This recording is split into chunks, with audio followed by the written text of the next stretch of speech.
सभी देवता वहां बैठे हुए थे।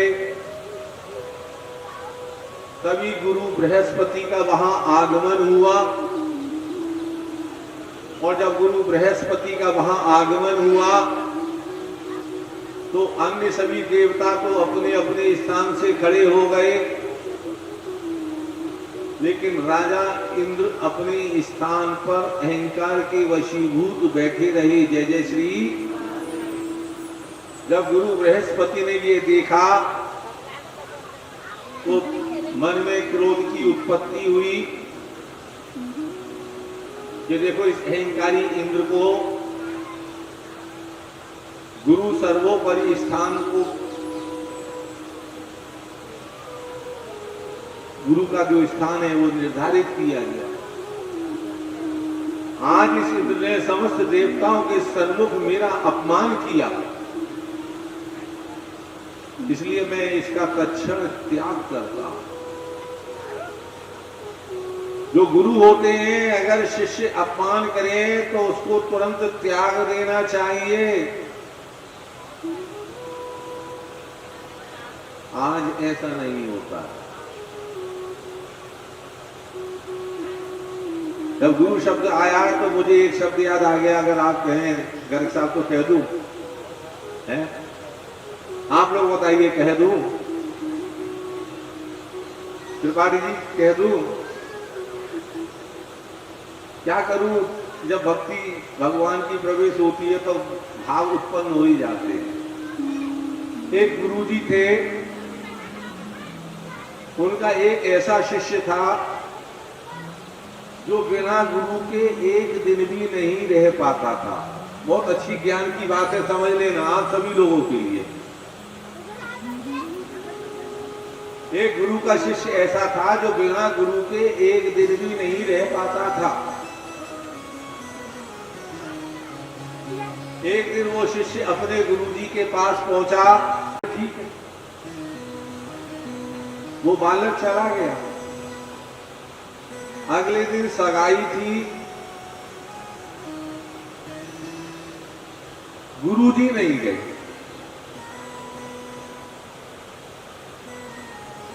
अब गुरुजी नहीं गए, सगाई हो गई।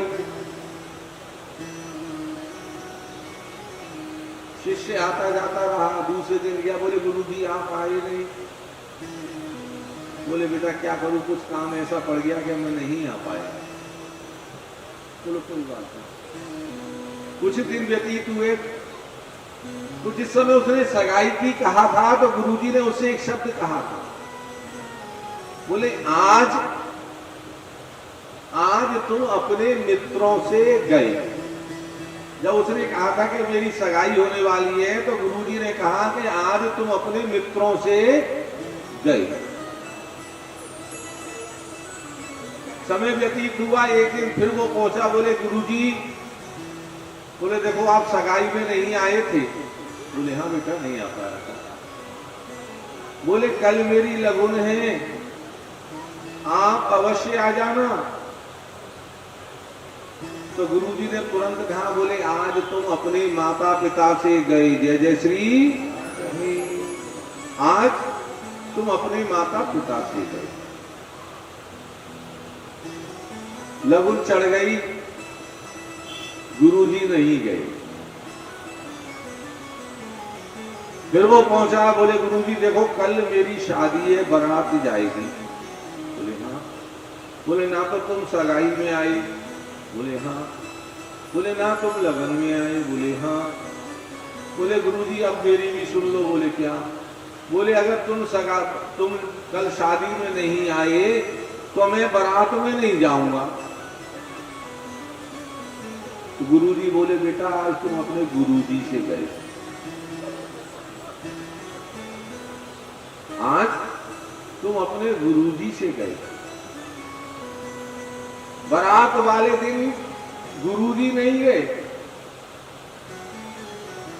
बारात चली गई, शादी हो गई, और जो शिष्य गुरु के बिना नहीं रहता था वो शिष्य एक साल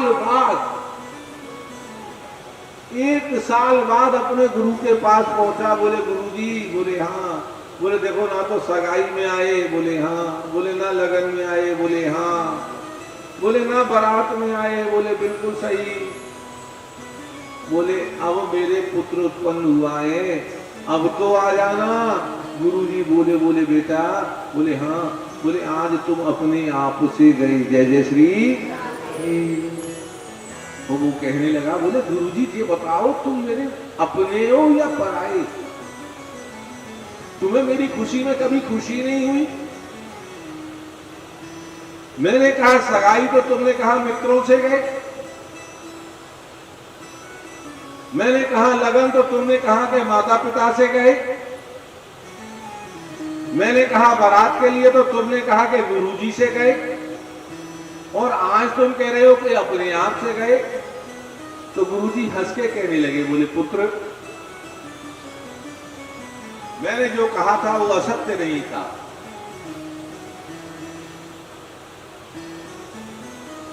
बोले मैंने जो कहा था वो असत्य नहीं कहा था। जिस दिन तेरी सगाई हुई उस दिन के बाद तुझे अपने मित्रों की बातें अच्छी नहीं लग रही थी। उस दिन के बाद तेरी आंखों में केवल अपनी होने वाली पत्नी का चेहरा घूम रहा था, जय जय श्री।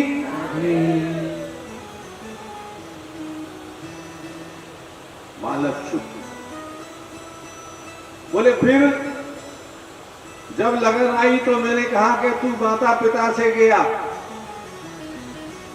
लगन के बाद में तेरी मां ने कहा कि बेटा खाना खा ले, तो उस समय तेरे मन में क्या भाव थे? तेरे मन में भाव थे बोले और 2 दिन खिला लो, बोले और 2 दिन खिला लो, 2 दिन बाद तो मुझे खिलाने वाली आ जाएगी, जय जय श्री। यानी मां से भी तेरा इसलिए दूर हो गया।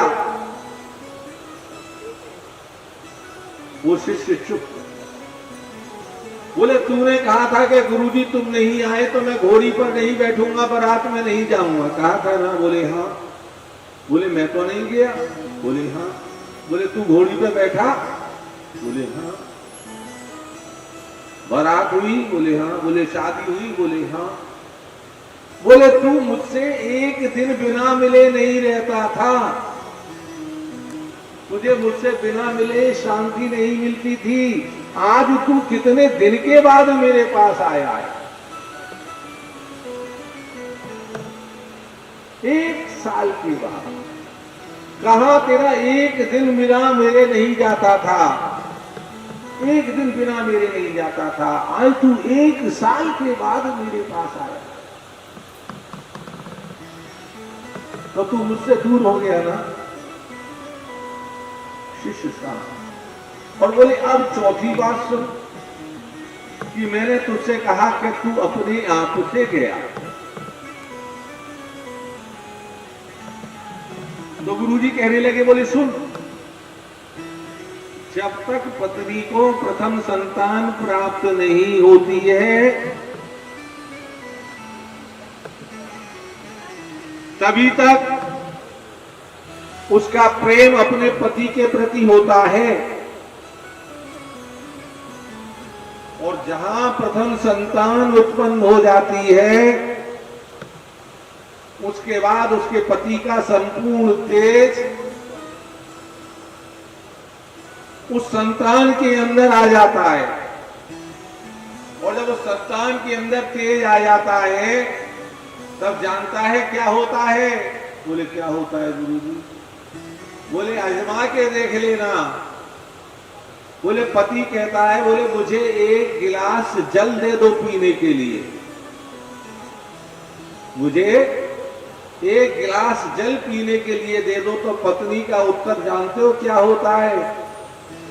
बोले देख नहीं रहे हो मैं लल्ला को दूध पिला रही हूं, तुम अपने आप 1 गिलास जल नहीं पी सकते? तो इसलिए बेटा आज तू अपने आप से भी, जय जय श्री, जय जय श्री, जय जय श्री।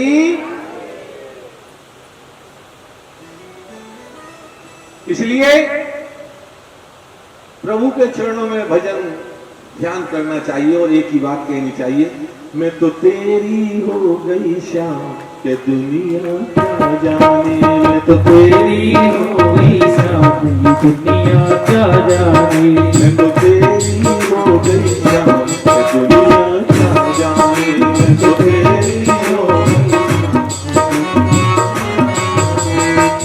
जाने तू क्या जाने, क्या जाने कोई क्या जाने, क्या जाने कोई क्या जाने, क्या जाने कोई क्या जाने, क्या जाने कोई क्या जाने, क्या जाने कोई क्या जाने। मैं तो तेरी, मैं तो तेरी, मैं तो तेरी हो गई शाम, दुनिया क्या जानी, मैं तो तेरी हो गई शाम, दुनिया क्या जाने, मैं तो तेरी हो गई शाम, दुनिया क्या जानी, मैं तो तेरी हो गई शाम, दुनिया क्या जाने, क्या जाने कोई क्या जाने, क्या जाने कोई क्या जाने, क्या जाने कोई क्या जाने, क्या जाने कोई क्या जाने। मैं तो तेरी, मैं तो तेरी, मैं तो तेरी हो गई शाम, दुनिया क्या जानी, तेरी हो गई शाम, दुनिया क्या जाने।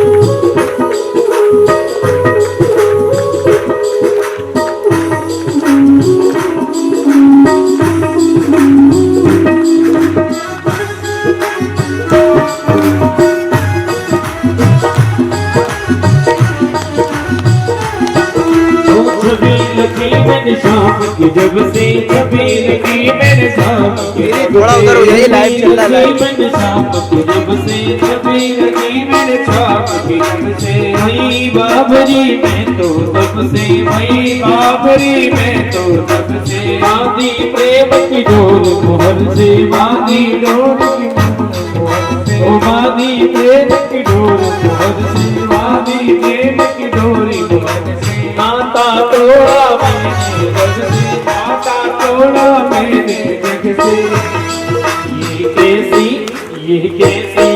ये कैसी पागल प्रीत, ये दुनिया क्या जाने, मैंने शाम संग प्रीत, ये दुनिया क्या जाने, लगी शाम संग प्रीत, ये दुनिया क्या जाने।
प्रथम संतान होने के बाद में पति का इसलिए संतान के ऊपर चला जाता है। पति तो बेचारा फिर वो तो केवल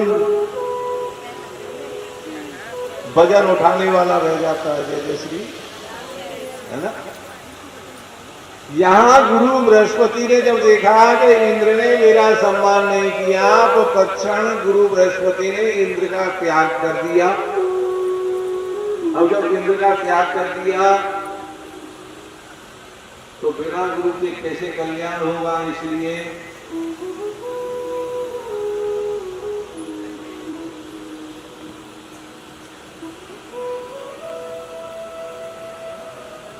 विश्व रूप को देवताओं का गुरु बनाया गया। विश्व रूप राक्षसों के गुरु थे, ब्रह्मा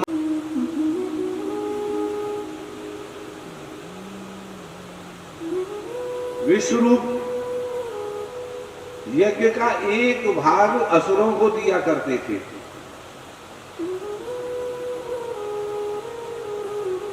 जब ये भेद पता चला तो भागवत दर्शन कराती है कि इंद्र ने विश्वरूप का वध कर दिया। जय जय श्री।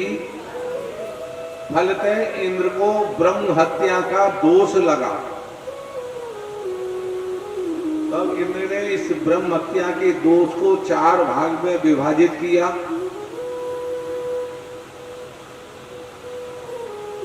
वृक्ष,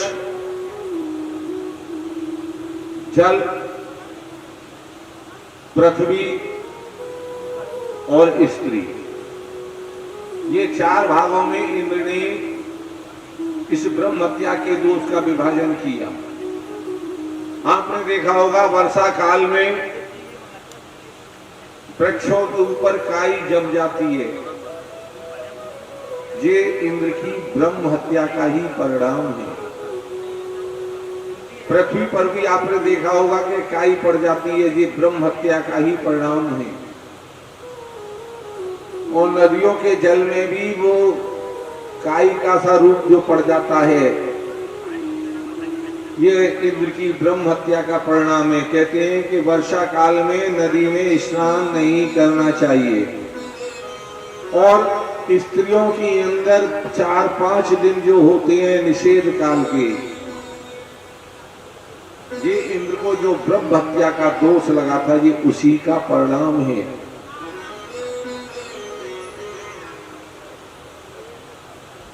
विश्वरूप का वध होने के बाद वृत्रासुर ने देवताओं पर आक्रमण कर दिया। देवता वृत्रासुर के आक्रमण से जब परास्त होने लगे तब दधीच मुनि के यहां गए और दधीच मुनि के यहां जाकर के उनकी अस्थियां मांगी। मैंने पहले भी कहा है कि जो भगवान के भक्त होते हैं वो दया के सिंधु होते हैं, दया के सागर होते हैं। लोक कल्याण के लिए दधीच मुनि ने इनको अपनी अस्थियां प्रदान की, जिससे वज्र का निर्माण हुआ।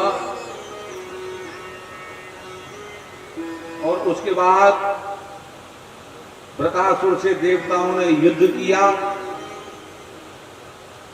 और उस युद्ध में दक्षिण से प्राप्त उन अस्थियों के द्वारा बनाए गए वज्र से वृत्रासुर का उद्धार किया गया। जय जय श्री। ब्रह्म हत्या का फिर इन्हें दोष लगा।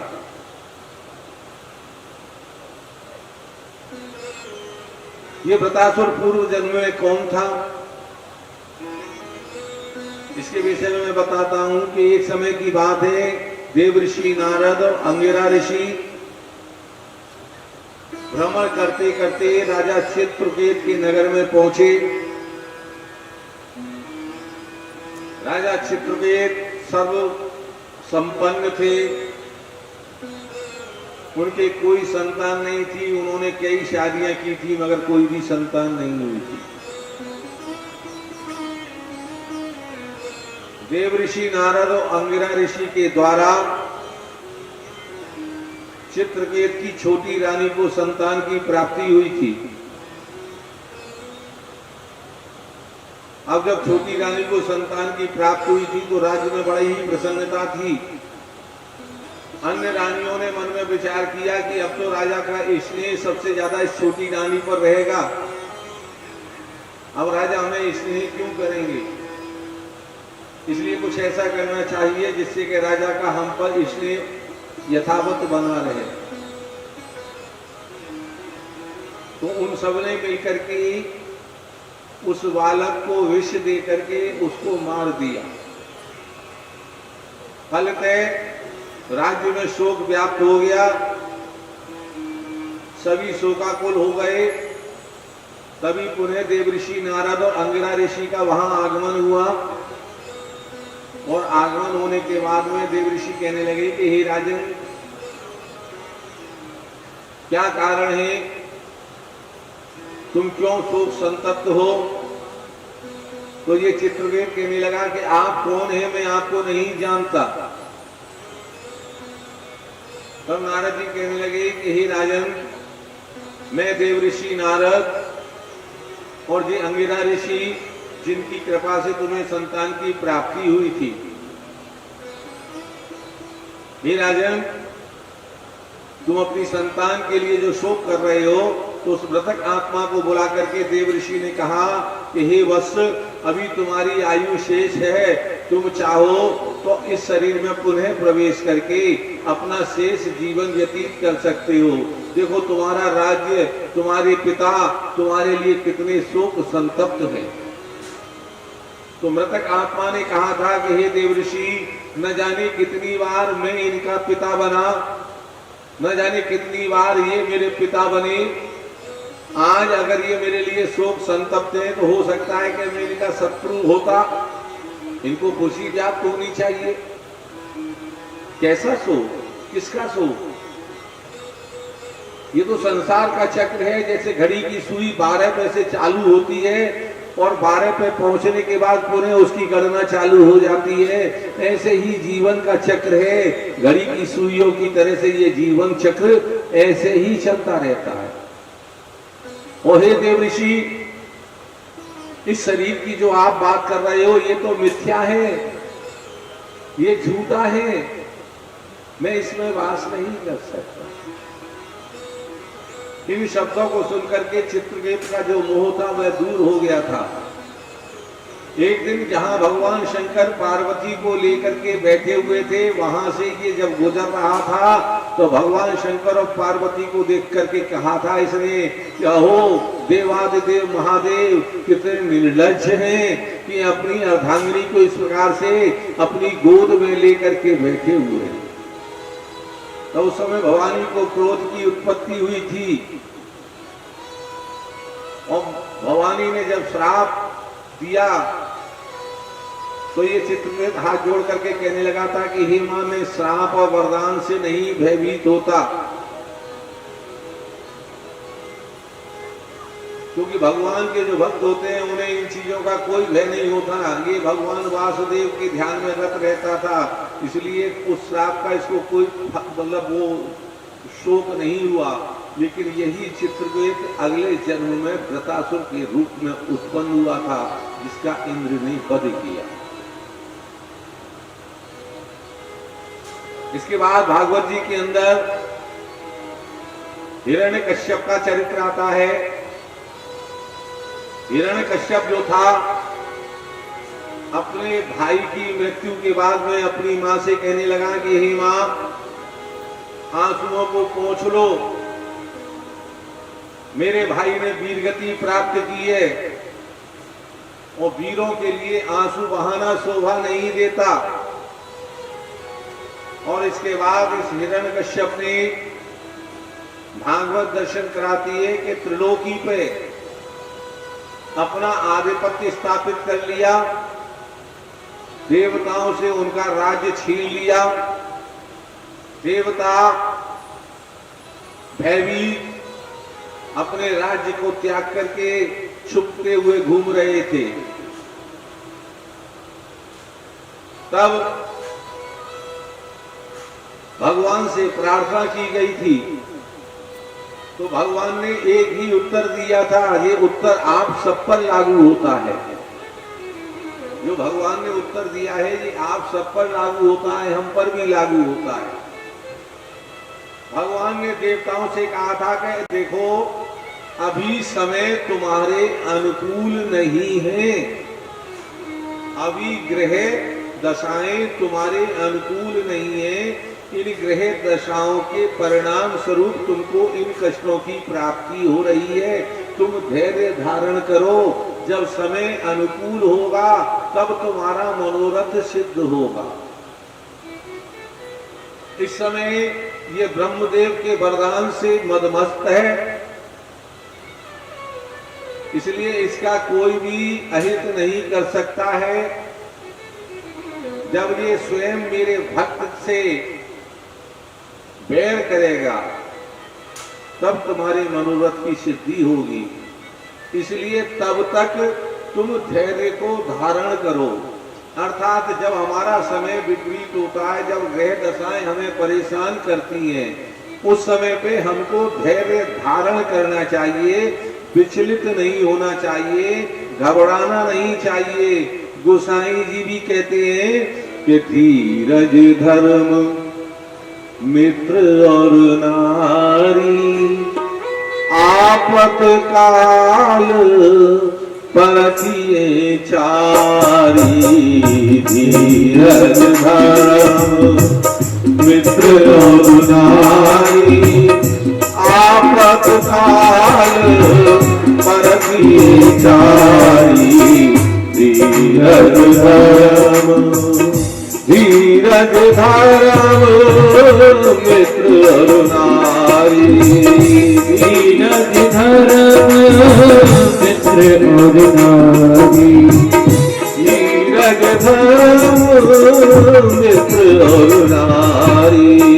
धीरज धर्म मित्र और नारी, आपत काल परखिए चारी। आपत काल परखिए चारी। धीरज धर्म, तो धैर्य धारण करना चाहिए, घबराना नहीं चाहिए। भगवान कह रहे हैं ना कि अभी समय तुम्हारे अनुकूल नहीं है, जब समय तुम्हारे अनुकूल होगा तब तुम्हारा मनोरथ अवश्य सिद्ध होगा। भागवत दर्शन कराती है कि हिरण्यकश्यप का एक पुत्र है जिसका नाम है प्रहलाद, जो भगवान का परम भक्त है।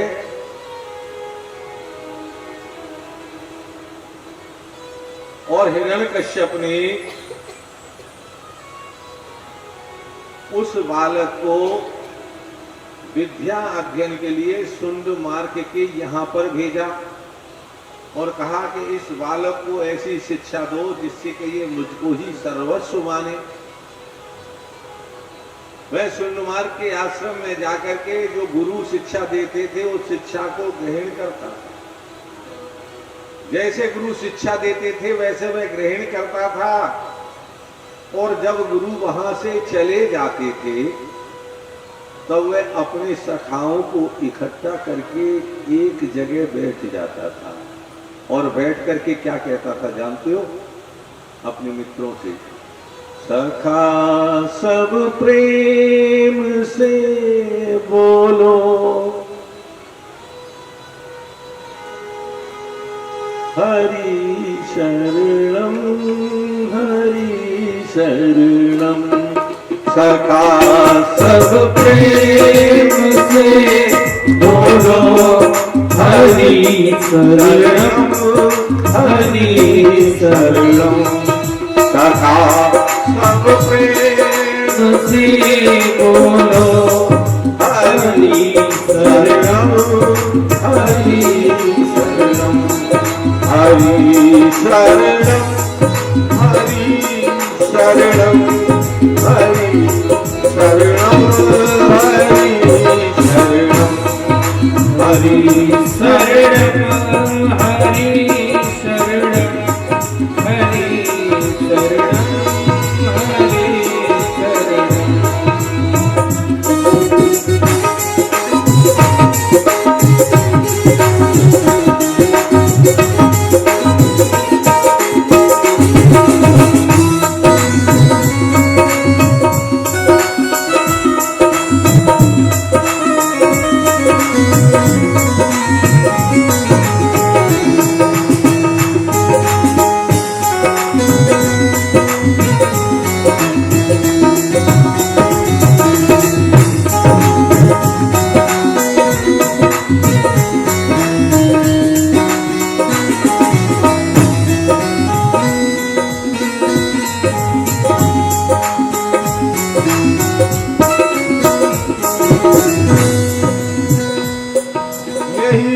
उपदेश ब्रह्मा को दिया था श्याम सुंदर ने।